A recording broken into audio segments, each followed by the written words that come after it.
So I just won the Heisman Trophy, first round pick by the LA Raiders. I have a contract worth millions of dollars, and I find myself at a place where I cannot look at myself in the mirror. Tim Brown is known as one of the greatest NFL wide receivers. He set numerous records in his 17-year career, but when he was young, he had a different dream. I thought I would be a preacher as a child. I certainly loved church. I certainly loved the praises and all that went along with church. But that soon changed. At 12 or 13 years old, I had the ability to outrun people. I had the ability to make people miss. Forget tackling me, they wouldn't even touch me. I knew that I was different on the football field, and I had a talent. His talent earned him a full scholarship to Notre Dame. And that's where he met Coach Lou Holtz. He saw something in me that I didn't see in myself. He told me, you could be the best player in the country. Every day for 2 weeks, he was showing me what I was doing on the field, showing me film. And after a couple weeks, I started to believe it. It's amazing that the positive reinforcement that you can get from somebody can drive you to be a Heisman Trophy winner. Tim was drafted by the Raiders and knew the NFL would be a culture shock.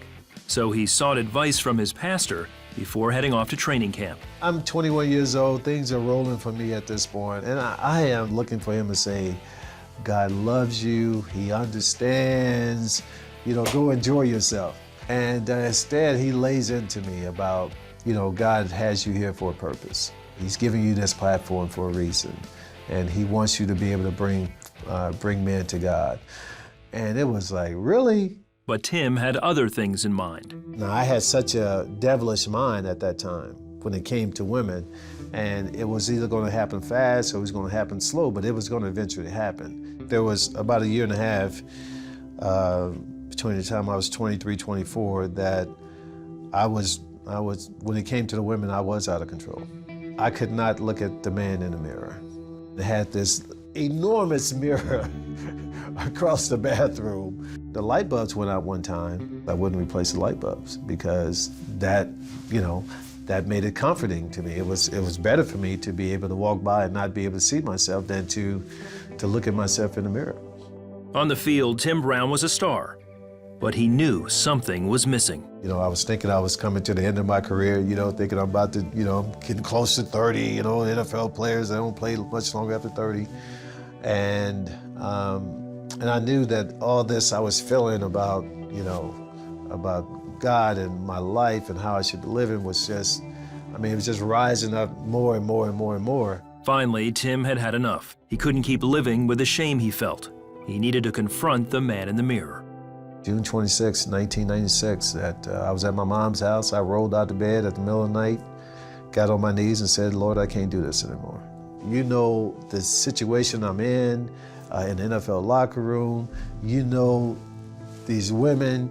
I need for you to be with me, because if I do this, I need to be a shining light. It was just amazing. It was absolutely amazing how light I felt on the inside and how much better I felt about the man that I was. I was really afraid of that when I first got saved, that it was going to be an issue with my play. I wouldn't be as focused on the game because I hadn't cursed anybody out. But God is bigger than all that. That was the best season I ever had in my career.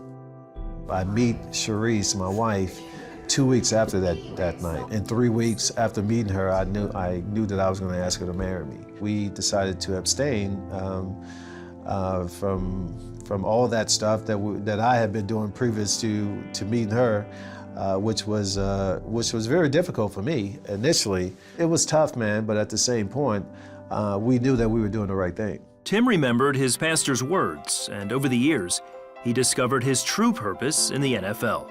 As a team leader, people look for you to do certain things. And initially when I was telling my guys, hey, look, man, I'm not doing this, I'm not doing that, it was like, oh, okay, yeah, all right, yeah, we've heard this before. And it took about a year and a half before folks realized that I had really, really changed. Especially when I got 32, 33, 34, 35, 36, 37, 38 years old in NFL, and now all these young guys are coming in, and I'm telling them about my LA life. And I'm telling them how I used to curse coaches out and curse players out and do this, and people can't believe it, But then I'm able to say, Just like God saved me from those things, he can save you from whatever you're going through too.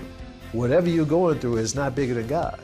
And if you turn it over to him, he'll change your life. You're talking about a sermon, man. I couldn't have planned that any better.